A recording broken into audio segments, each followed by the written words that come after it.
یہ حضرت ابراہیم نے بھی کہہ دیا، حضرت عیسیٰ نے بھی کہہ دیا، لیکن آپ صلی اللہ علیہ وسلم یہ نہیں کہنا چاہتے تھے۔ انہوں نے کیا کیا؟ رونے لگ گئے اس آیت پر اور کہنے لگے اللہ میری امت میری امت میری امت۔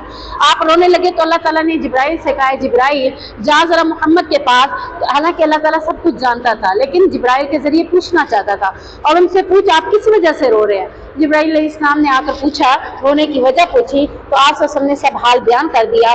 پھر جبرائیل نے اللہ کو جا کر بتایا، حالانکہ اللہ تعالیٰ خوب جانتا تھا کہ نبی کریم صلی اللہ علیہ وسلم کس بات پر رو رہے ہیں۔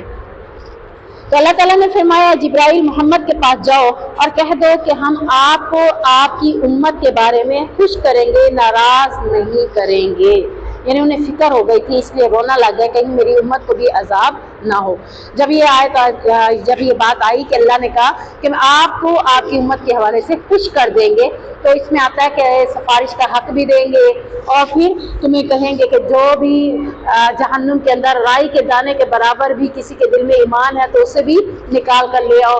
تو یہ ساری باتیں یعنی کہ ان کو خوشی کا باعث بنا دیں، تجھے ناراض نہیں کریں گے۔ تو یہ بات تھی۔ ربنا انی اسکنت من ذریتی بواد غیر ذی زرع عند بیتک المکرم۔ اب حضرت ابراہیم علیہ السلام دوبارہ اپنی اولاد کے بارے میں ڈسکشن کرتے ہوئے اپنے رب سے کہتے ہیں اے میرے رب، بے شک میں نے اپنی اولاد کو اس وادی میں آباد کیا ہے جو کسی کھیتی والی نہیں تھی۔ اس وقت وہ بیابان تھی، پانی بھی نہیں تھا، تو کھیتی کیوں ہوتی؟ کھیتی بھی وہیں کی جاتی ہے جہاں پر پانی دستیاب ہو۔ اب یہاں پانی نہیں تھا، پینے کا بھی نہیں تھا، یہاں تک کہ جب دور دراز سے قافلہ آیا، جب زمزم کا پانی پرندے وہاں پر موجود دیکھے تو انہوں نے قافلے والوں نے کیا کہا کہ ضرور آس پاس کہیں پانی ہے، پرندے وہیں ہوتے ہیں جہاں پر پانی موجود ہو، تم جاؤ دیکھو کہاں ہے۔ آج تک تو ہم یہاں راستوں سے گزرتے تھے، یہاں کبھی پانی نہیں دیکھا۔ جب وہ ڈھونڈتے ڈھونڈتے حضرت ہاجرہ کے پاس پہنچے تو دیکھا پانی موجود ہے، تو اس قافلے والوں نے کہا کہ کیا تم ہمیں بھی ادھر رہنے کی اجازت دیتے ہو کہ ہم یہاں پر رہیں؟ اب یہ کیا ہو گیا؟ آبادی والا اس علاقے کو اللہ تعالیٰ نے بنا دیا۔ یہ بھی حضرت ابراہیم کی دعا کی وجہ سے ہوا تھا۔ تو یہاں کیا کہہ رہے ہیں حضرت ابراہیم کی کھیتی والی بھی نہیں ہے، میں نے اپنی اولاد کو وہاں پہ آ کر آباد کر دیا ہے جہاں کوئی آبادی بھی نہیں ہے اور نہ ہی کوئی کھیتی ہے۔ اور میں نے کہاں پہ اپنی اولاد اور بیوی کو چھوڑا ہے؟ تیرے حرمت والے گھر کے پاس۔ حرمت والا اس لیے کہا جاتا ہے کہ مسجد حرام کو بیت الحرام کا نام اس لیے دیا گیا ہے کیونکہ یہاں پر حلال کام ہوتے ہیں، حرام کام نہیں ہوتے۔ دوسری جگہ میں جو کام کرنا حلال ہے اور یہاں پر وہ کام بھی حلال نہیں ہے۔ مثال کے طور پر احرام کی حالت میں آپ شکار نہیں کر سکتے، ادروائز تو آپ شکار کر سکتے ہیں۔ تو کچھ ایسے کام ہیں جو یہاں پر آ کر آپ نے نہیں کرنے، تو یہی اسی وجہ سے اس کو حرمت والا کہا گیا ہے۔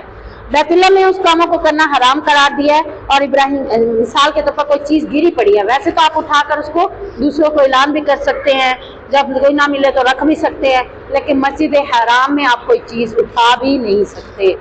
گری ہے تو گری رہے، جس کی ہوگی وہ خود آ کے اٹھائے گا۔ جب آپ نہیں اٹھائیں گے، جب کس کی گری ہے، جب اسے احساس ہوگا کہ میری چیز نہیں ہے، وہ ڈھونڈنے آئے گا کہ نہیں آئے گا؟ وہ خود ہی اٹھا سکتا ہے، آپ نہیں اٹھا سکتے۔ ہاں اگر وہ گری پڑی چیز کافی ٹائم سے گری پڑی ہے، کسی نے نہیں اٹھائی، تو وہ خادم جو ادھر کے ہیں وہ اٹھا سکتے ہیں، کیونکہ وہ پھر جمع کہاں کروائیں گے؟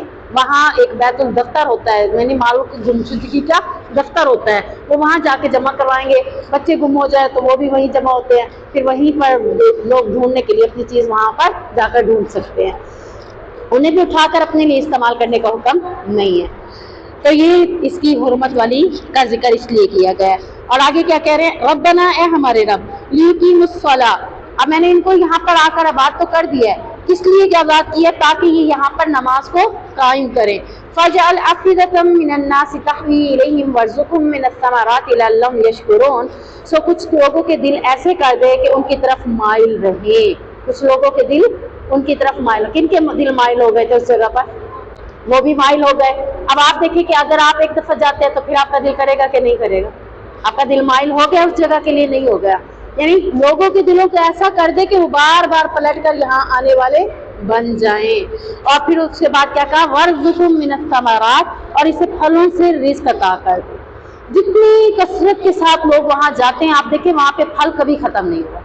ہمارے علاقے میں کہتے ہیں نا گندم ختم ہو گئی، فلاں چیز ختم ہو گئی، حالانکہ آبادی اتنی نہیں ہے، جتنی آبادی آپ حرم میں دیکھ لیں، ٹھیک ہے نا. مکہ میں اتنی دنیا طرح طرح کے لوگ جاتے ہیں, ہر ملک سے لوگ جاتے ہیں, لیکن وہاں پہ کبھی بھی کوئی چیز ختم ہونے کا نام نہیں لیتی. کیوں؟ کیونکہ وہاں پہ اللہ کے نبی حضرت ابراہیم نے رزق میں برکت کی دعا کی تھی کہ پھلوں کے رزق میں بھی رزق عطا کر اور اس میں برکت عطا کر دے, لعلہم یشکرون, تاکہ یہ میری بیوی اور میرا بیٹا اور دوسرے لوگ شکر ادا کریں. یعنی جو بھی لوگ یہاں پر آئیں گے اور ان چیزوں سے فائدہ اٹھائیں گے تو پھر وہ کیا کریں گے؟ شکر ادا کرنے والے بن جائیں گے. آپ صلی اللہ علیہ وسلم نے فرمایا اللہ تعالیٰ اسماعیل کی والدہ پر رحم فرمائے, اگر زمزم کو انہوں نے یوں ہی چھوڑ دیا ہوتا. جس وقت ان کے حضرت اسماعیل کے پاؤں کی ایریوں کے لگنے سے وہ پانی پھوٹنا شروع ہوا تھا, تو انہیں یہ ہوا تھا کہ کہیں یہ پانی پھوٹتے ہوئے کہیں بہہ کر دوسری جگہ نہ چلا جائے اور یہاں پہ ختم نہ ہو جائے. ایسا میں ہوتا ہے نا کہ پانی کو روک لے یہیں پہ.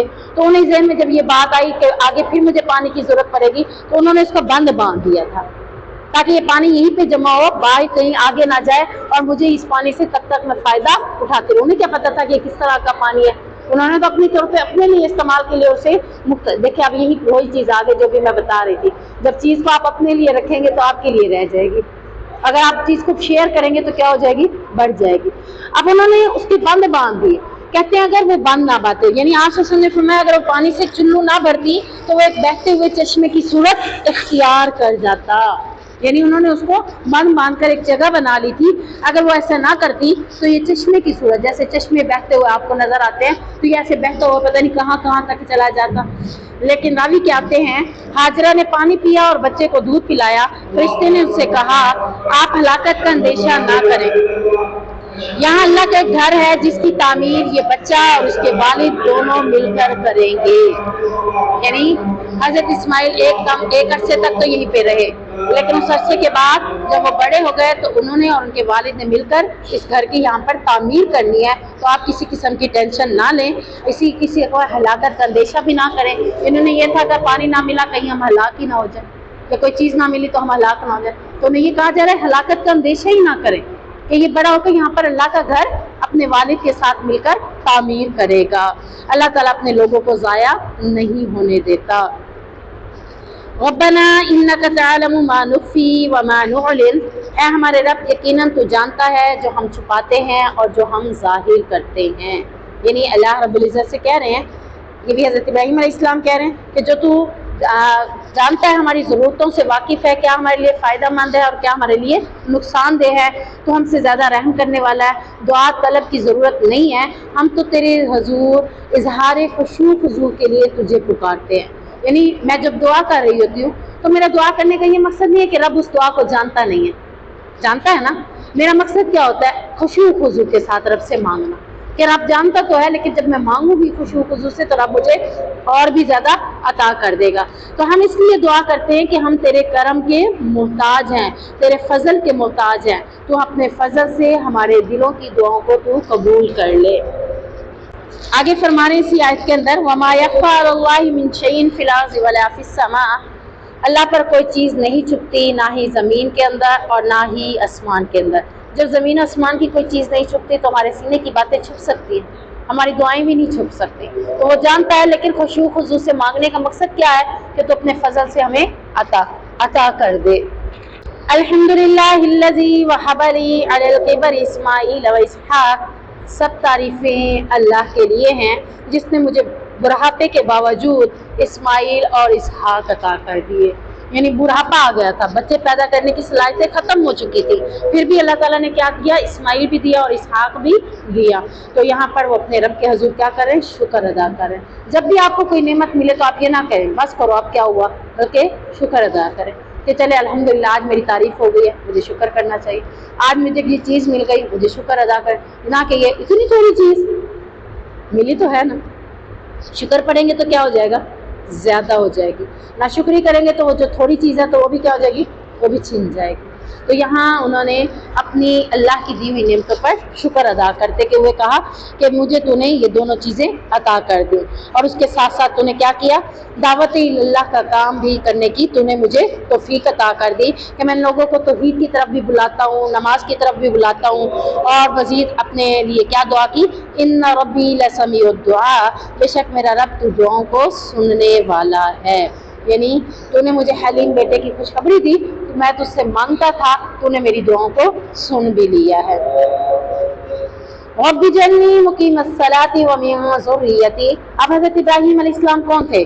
دایان دین الہی کو پھیلانے والے۔ دایان کہتے ہیں پھیلانا، دین کی دعوت دینا، دین الہی کی طرف لوگوں کو پکارنا۔ اب حضرت ابراہیم لوگوں کو پکارتے تھے کہ نہیں پکارتے تھے؟ پکارتے تھے نا۔ اب ایک دائی ہو کر، یعنی جس طرح آپ لوگوں کو دین کی باتیں سمجھائیں گے تو آپ کیا بن جائیں گے؟ دائی۔ اب ایک دائی کی ذمہ داری کیا ہے؟ سب سے پہلے یہاں پہ ہمیں بتائی جا رہی ہے کہ ہم اپنے لیے اور اپنی اولاد کے لیے دعا کریں، جیسے حضرت ابراہیم نے دعا کی۔ کیا کی؟ رب اجعلنی، مجھے بھی کر دے، مقیم الصلاۃ، نماز کو قائم کرنے والا۔ یعنی دائی اپنے لیے دعا نہیں کرے گا، یہ ہو ہی نہیں سکتا۔ دائی سب سے پہلے کس کے لیے دعا کرے گا؟ اپنے لیے ہی دعا کرے گا کہ مجھے بھی نماز کو قائم کرنے والا بنا دے، وَمِن ذُرِّيَّتِي، اور میری اولاد کو بھی۔ یعنی ایک دائی ہونے کے ناطے اس کے لیے کیا ہے کہ سب سے پہلے اپنے لیے ہدایت کی دعا کرے اور پھر اپنے گھر والوں کے لیے بھی ہدایت کی دعا کرے کہ اللہ مجھے بھی اور میری اولاد کو بھی نماز کا پابند بنا دے۔ ربنا وتقبل دعا، اے ہمارے رب تو دعاؤں کو قبول کرنے والا ہے۔ یعنی دعا کو کرنے کے ساتھ ساتھ اس کی قبولیت کے لیے رب سے یہ بھی کہیں کہ اللہ تو دعا کو قبول کرنے والا ہے، میری دعا کو بھی قبول کر لے۔ ربنا اغفر لی، اے میرے رب مجھے بھی بخش دے۔ دوبارہ اپنے لیے بھی دعا ہو رہی ہے، مجھے بھی بخش دے۔ وَلِوَالِدَیَّ، اور میرے والدین کو بھی معاف کر دے۔ وَلِلْمُؤْمِنِینَ، والدین کے بعد پھر کس کے لیے؟ مومن لوگوں کو بھی معاف کر دے۔ کس دن کے لیے معافی دے دے؟ یوم یقوم الحساب، جس دن تو لوگوں کو کھڑا کرے گا، ان سے حساب و کتاب لے گا، تو ان وقت سب کے لیے بھی میں دعا کرتا ہوں کہ مجھے بھی معاف کر دے، میرے والدین کو بھی معاف کر دے اور مومن لوگوں کو بھی معاف کر دے۔ تو یہ دعا دونوں ہمیں بھی کثرت کے ساتھ پڑھنی چاہیے، یعنی ابھی سے پڑھنی چاہیے، جب اولاد نہیں ہے تب سے ہی پڑھنی چاہیے، تاکہ آپ کی دعا اولاد ابھی جب آئے تو وہ بھی نیک و صالحہ ہو۔ تو یہ دونوں دعائیں کثرت کے ساتھ آپ کو بھی کرنی چاہیے۔ اور دوسری دعا تو ویسے بھی آٹومیٹکلی ربنا اغفر لی، بخشنے کی دعا اپنی کریں، اپنے والدین کے لیے کریں، اپنے مومن لوگوں کے لیے کریں، ساتھیوں کے لیے۔ کہ آپ نہیں چاہیں گے کہ ایک دوسرے کے لیے آپ دعا کریں کہ اللہ تعالیٰ ہم سب کو معاف کر کے ہمیں جنت میں اکٹھا کر دے۔ تو یہ دعا اللہ کے نبی صلی اللہ علیہ وسلم خود بھی پڑھا کرتے تھے، حضرت ابراہیم نے بھی پڑھی اور ہمیں بھی یہ پڑھنے کی دعا بتائی گئی ہے۔ اگر حضرت ابراہیم نے یہ دعائیں کی تھی، ہمیں بتانے کا کیا مقصد ہے کہ یہ ساری دعائیں بہت ہی بہترین ہیں، ہمیں بھی ان دعاؤں کا اہتمام کرنا چاہیے، یعنی یاد کرنی چاہیے، اور یہ دعائیں اپنے رب سے ہمیں بھی کرنی چاہیے۔ سبحانک اللہم و بحمدک، اشہد ان لا الہ الا انت، استغفرک و اتوب الیک۔